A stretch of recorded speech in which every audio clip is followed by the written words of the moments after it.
تحسبن اللہ ظالما عما يعمل ولا تحسبن اللہ غافلا عما يعمل الظالمون انما يؤخرهم ليوم تشخص فيه الابصار۔ محترم سامعین، حسب معمول سوا سپارے کی تلاوت کی گئی۔ سورہ ہود کا اختتام ہوا، سورہ ابراہیم یہ سورہ مکمل پڑھی گئی، اسی طرح سورہ ہجر مکمل پڑھی گئی، سورہ نحل کا زیادہ تر حصہ ہو چکا ہے۔ الگ الگ موضوعات ہیں۔ سورہ ہود اور سورہ ابراہیم قریب قریب کہہ دیجئے کہ حق اور باطل کے درمیان معرکہ آرائی کی تفصیلات، کس طرح کفار نے ہر دور میں حق کو دبانے کی کوشش کی ہے اور حق پر چلنے والوں کو ڈرایا ہے، دھمکایا ہے، انہیں ملک بدر کرنے کی دھمکی دی ہے، اور حق پرستوں کا کیا انداز رہا ہے ان کے سامنے، اس کا اللہ نے ذکر کیا ہے۔ چنانچہ اللہ نے کہا وَقَالَ الَّذِينَ كَفَرُوا لِرُسُلِهِمْ لَنُخْرِجَنَّكُمْ مِنْ أَرْضِنَا أَوْ لَتَعُودُنَّ فِي مِلَّتِنَا۔ کافروں نے کہا اپنے رسولوں سے، جو رسول ان کے درمیان مبعوث کیے گئے تھے، کہ ہم تمہیں ضرور ضرور اپنے اس وطن سے باہر کر دیں گے یا تم ہمارے دین کو اپنا لو۔ دو آپشن دیے۔ اللہ نے کہا فَأَوْحَىٰ إِلَيْهِمْ رَبُّهُمْ لَنُهْلِكَنَّ الظَّالِمِينَ، تو اللہ ان کے رب نے ان کی طرف وحی کی کہ ہم ظالموں کو ہلاک و برباد کر دیں گے۔ وَلَنُسْكِنَنَّكُمُ الْأَرْضَ مِنْ بَعْدِهِمْ ذَلِكَ لِمَنْ خَافَ مَقَامِي وَخَافَ وَعِيدِ، اور تمہیں ضرور اس زمین میں بسائیں گے۔ یہ چیز یا یہ فضل ان کو ملے گا جو میری وعید سے ڈرتا ہے اور میرے یہاں کھڑے ہونے سے ڈرتا ہے۔ تو پہلے بھی باتیں آئی ہیں کہ جتنی بھی چالیں چلیں قومیں، اگر آپ متقی ہیں، دین کے اوپر ثابت ہیں، تو انشاءاللہ وہ آپ کا کچھ نہیں بگاڑ سکتے۔ اور وہ مشہور حدیث انسان اپنے ذہن میں رکھے، پیارے نبی صلی اللہ علیہ وسلم نے کہا تھا وَاعْلَمْ أَنَّ الْأُمَّةَ لَوْ اجْتَمَعَتْ عَلَىٰ أَنْ يَضُرُّوكَ بِشَيْءٍ لَمْ يَضُرُّوكَ إِلَّا بِشَيْءٍ قَدْ كَتَبَهُ اللَّهُ عَلَيْكَ۔ یاد رکھو پوری دنیا مل کر تمہیں نقصان پہنچانا چاہے تو اتنا ہی نقصان پہنچائیں گے وہ لوگ جتنا اللہ نے لکھ دیا ہے، اس سے زیادہ نہیں۔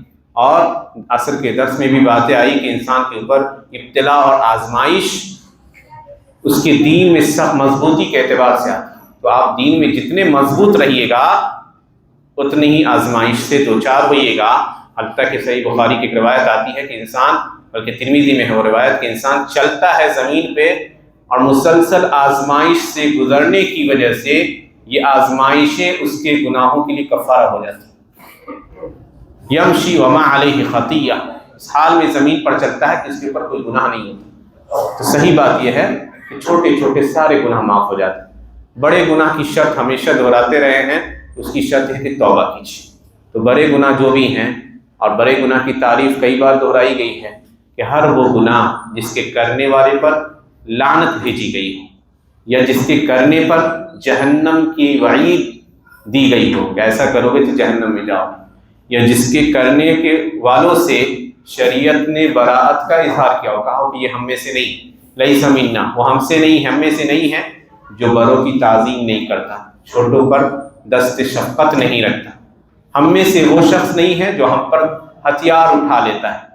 تو اس طرح کے جو گناہیں ہیں انہیں کہا جاتا ہے کہ کبیرہ گناہ۔ علی کل حال اسی طرح سورہ ابراہیم میں بڑی مؤثر نصیحت حضرت ابراہیم خلیل اللہ علیہ السلام کے حوالے سے آئی ہے، کس طرح اپنی اولاد کے اوپر شرک کا خوف کھاتے تھے۔ کہا اللہ نے وَإِذْ قَالَ ابراہیم، یاد کیجئے جب ابراہیم نے کہا کہ رب مجھے اور میری اولاد کو بت پرستی سے بچا۔ امام الموحدین ہیں، امام الانبیاء ہیں، اور اس کے باوجود اپنے آپ پہ ڈرتے ہیں کہ شرک میں نہ پڑ جائیں۔ اسی لیے شیخ الاسلام ابن تیمیہ نے کہا کہ اگر ابراہیم علیہ السلام کی یہ حالت ہے تو پھر ہماری اور آپ کی کیا حالت ہونی چاہیے کہ ہم کتنا ہمیں اللہ کے سامنے گر گرانا اور رونا چاہیے کہ اللہ ہمیں شرک اور اس طرح کے برائیوں سے محفوظ رکھے۔ جب حضرت ابراہیم کو یہ یقین نہیں تھا کہ ان کی اولاد محفوظ رہے گی، تو ہمیں کیسے اپنے آپ پر یقین ہو گیا کہ ہم نے الحمدللہ اپنا عقیدہ ٹھیک کر لیا، اب ہم شرک میں کبھی داخل ہی نہیں ہو سکتے۔ وصیت کرتے تھے وَوَصَّىٰ بِهَا إِبْرَاهِيمُ بَنِيهِ وَيَعْقُوبُ یا بنی ان اللہ اصطفیٰ لکم الدین فلا تموتن الا وانتم مسلمون۔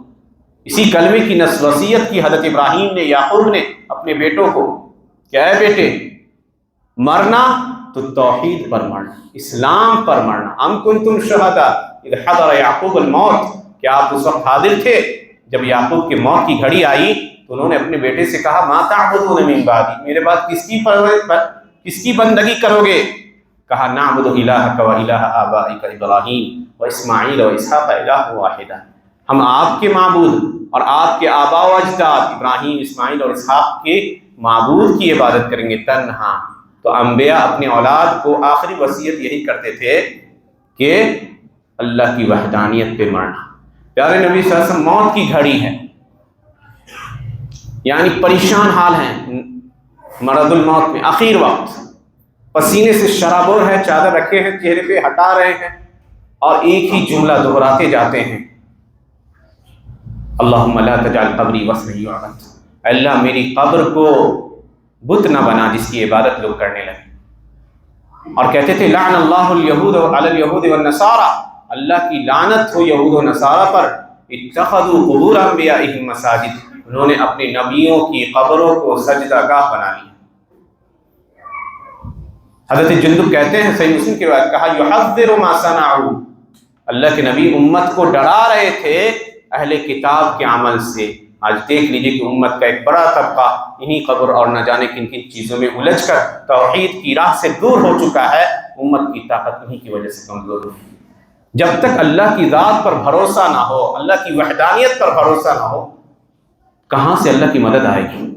کہاں سے اللہ کی تائید آئے گی؟ کہاں سے اللہ کی نصرت آئے گی؟ تو توحید یہ اعظم فریضہ ہے، سب سے اہم چیز ہے جو انسان کو سیکھنا چاہیے۔ لوگ کہتے ہیں توحید ہم تو جانتے ہیں، ابھی سب مسائل نہیں سکھائی۔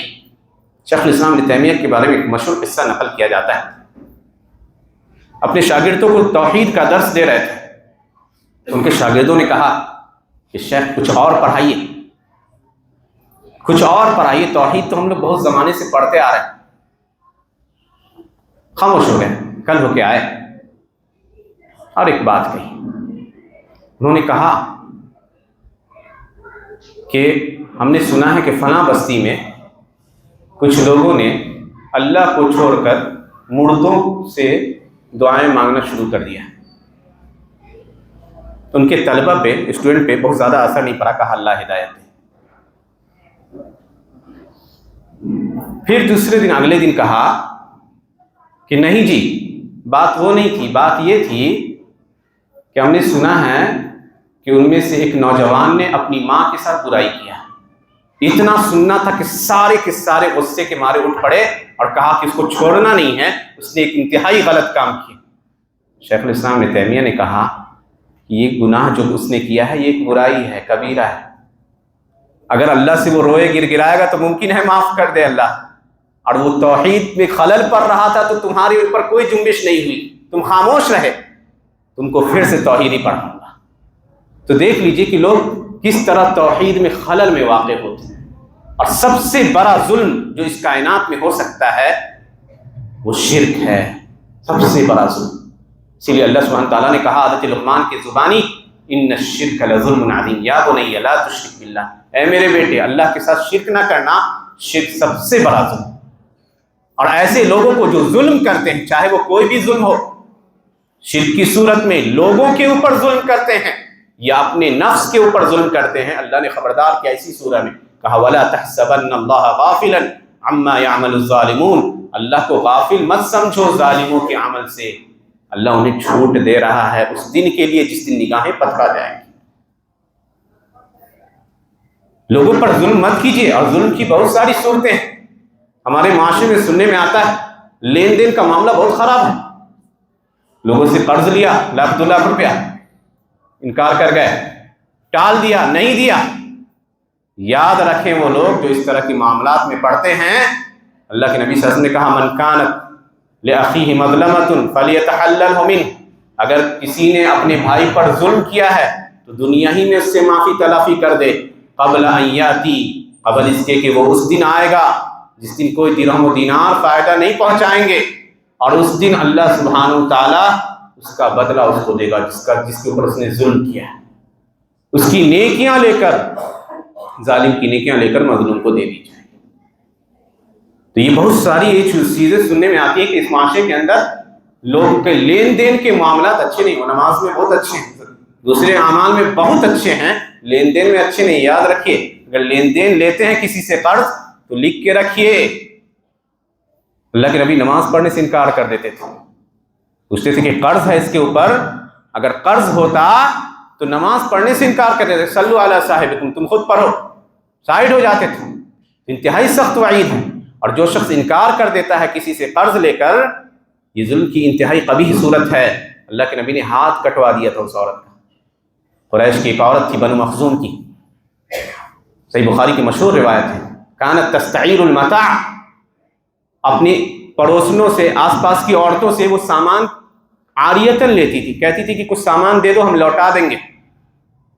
ہوتا ہے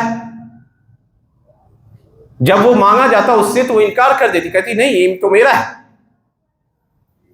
جب اس کی شکایت بہت عام ہوئی تو اللہ کے نبی نے کہا کہ اس کے ہاتھ کاٹ ڈالے گا. یہ ایک طرح کی چوری کی ایک شکل ہے. اب قریشیوں کو بڑا بھاری لگا کہ بڑے خاندان کی، ابو جہل کے قبیلے کی تھی، بنو مخزوم کی، اور مسلمان ہو چکے تھے لوگ. فتح مکہ کے بعد کا واقعہ ہے. بہت غم میں پڑ گئے، کہا اتنے بڑے خاندان کی عورت کو کا ہاتھ کاٹا جائے گا. اب ڈھونڈ رہے ہیں کہ کوئی سفارش کرے اللہ کے نبی کی حضور کہ اللہ کے نبی اس کو معاف کر دیجیے. بڑے بڑے صحابی کے پاس گئے، سب نے انکار کیا، یہاں تک کہ ان کی نظر حضرت اسامہ بن زید پہ پڑی. نبی صلی اللہ علیہ وسلم کی انتہائی چہیتے تھے. اللہ کے نبی کے پاس آئے، انہوں نے کہا اسامہ بات کرو کسی طرح. آئے اور جیسے ہی بات شروع کی نبی صلی اللہ علیہ وسلم انتہائی غضبناک ہو گئے اور کہا اتشفع فی حد من حدود اللہ، کیا اللہ کے حدود میں سے ایک حد میں تم سفارش کرتے ہو اسامہ؟ فواللہ، اللہ کی قسم، لو ان فاطمہ بنت محمد سرقت لقطعت یدہا، اگر میری بیٹی فاطمہ بھی چوری کرتی میں اس کے ہاتھ کاٹ ڈالتا. تو جو لوگ لین دین میں کسی سے پیسے لیتے ہیں، ادھار لیتے ہیں، لکھیے ایک ایک روپیہ لکھیے، نہیں تو آپ سے بڑھ کر مفلس قیامت کے دن کوئی نہیں ہوگا، کوئی نہیں ہوگا. معافی تلافی دنیا میں کر لیجیے، چند روپیوں کے عوض اپنے دین کو کیوں بیچتے ہیں؟ ساری عبادتیں آپ کی وہ شخص لے لے گا جس کے اوپر آپ ظلم کرتے ہیں، جس سے آپ نے پیسے لیے ہیں انکار کر دیا. نہیں ہے مہلت طلب کیجیے، لیکن سرے سے انکار کرنا یہ ظلم کی قبیح ترین صورت ہے، قبیح ترین صورت ہے. اللہ کے نبی نے کہا اتقوا الظلم فإنه ظلمات یوم القیامہ، لوگوں ظلم سے بچتے رہو، ظلم تاریکی ہوگی قیامت کے دن، تاریکی ہوگی. نجات نہیں ہے ایسے شخص کے لیے. اور قرآن میں پڑھ جائیے گا تو اللہ نے ظالموں کے لیے ایسے ایسے صفات ذکر کی ہیں. بلکہ امام ابو العالیہ نے کہا کہ جو شخص ظالم ہوتا ہے، چاہے ظلم کی کوئی بھی شکل اس کے اندر پائی جا رہا ہے، لوگوں پر ظلم کرتا ہے، اپنے آپ پر ظلم کرتا ہے، وہ اپنے آپ پر لعنت پڑتا ہے، بھیجتا ہے اگر وہ قرآن پڑھتا ہے تو. کہا کیسے ایک انسان قرآن پڑھتا ہے تو اپنے آپ پر لعنت بھیجتا ہے؟ کہا قرآن میں لکھا ہے، اللہ نے کہا الا لعنت اللہ علی الظالمین، اللہ کی لعنت ہو. اور لعنت کا مطلب ہے کہ اللہ کی رحمت سے یہ لوگ جو ظلم کرتے ہیں دور ہو جائیں. تو بڑا سنگین معاملہ ہے میرے بھائیوں. اس چیز پر متنبہ رہیے، اپنے آپ کو صاف پاک رکھیے، اور لین دین میں سب سے اچھے رہیے، کلیئر رہیے. کسی سے کوئی معاملہ ہے صاف میں معافی تلافی کر لیجئے قبل اس کے کہ وہ دن آئے کہ کبھی کوئی مال اور کوئی اولاد کام نہ آئے گی جن کے لیے آپ پیسے بچا کے رکھتے ہیں. اللہ سبحانہ تعالیٰ سے دعا ہے کہ اللہ سبحانہ تعالیٰ ہمیں ظلم کی تمام صورتوں سے بچائے اور جب تک دنیا میں رکھے ایمان پر ثابت رکھے. آمین. وآخر دعوانا الحمدللہ رب العالمین.